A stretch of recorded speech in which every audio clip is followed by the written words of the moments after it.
Hello everyone, welcome to Family Matters for time and all eternity. Right now we're going to Pasig Esplanade and do some adventure.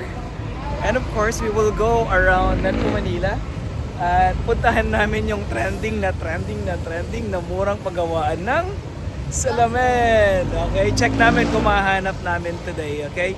And we will try to explore, magko-commute lang kami ngayon. Yung local transportation dito sa Metro Manila. So let's see kung makakarating kami on time sa mga pupuntahan namin ngayon right now. Pero we'll just go around and explore, okay? So bye guys, see you again mamaya. Alright guys, walking here. Ayan.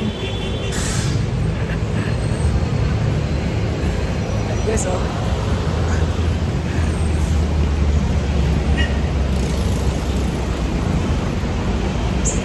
So nandito kami ngayon sa footbridge, Tawiran. Nasakay kami ng jeep.